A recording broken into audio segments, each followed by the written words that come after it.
we first learned of in February, was then signed by the Prime Minister in Vladivostok at the APEC summit September 9th, but tabled before this House, the first time any parliamentarians had the chance to see the text, September 26th.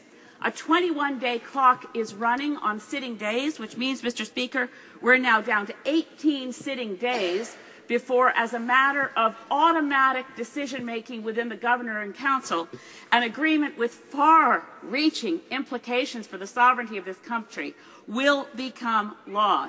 It is a treaty, Mr. Speaker, with effect of legal force for a minimum of 15 years. If any future government wishes to get out of the onerous terms of this agreement with China, which is not reciprocal but lopsided in the interest of Chinese rights to overturn and challenge Canadian laws, to seek damages from us, if any future government serves a 1-year notice to get out of this agreement, that's what it would take, written notice for 1 year, any existing Chinese investments at the point of that notice would be further protected for another 15 years.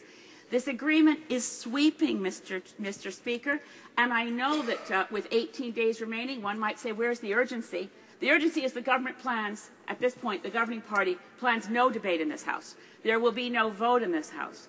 I take note the official opposition has an Opposition Day motion tomorrow touching on one specific deal, Nexon and CNOC, and that proposed takeover.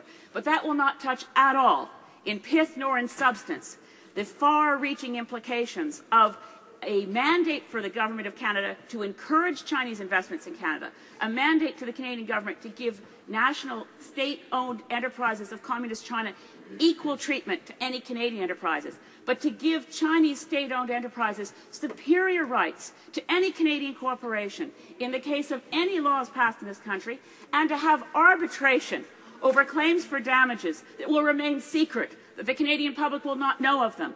Mr. Speaker, I'm shaken to my core by the depth and breadth of this motion that will come before not this House, but merely Cabinet, and bind Canadians for 15 years, municipal governments, provincial governments, and federal governments. Mr. Speaker, I beg of you to allow an emergency debate in this House. I thank the honourable member for raising this issue and appreciate the importance with which she attaches to the issue, but I don't find that it meets the test set out for emergency debates. For he that gets hurt will be he who has stalled. There's a battle outside and it's raging. It'll soon shake your windows and rattle your walls. For the times they are a-changing.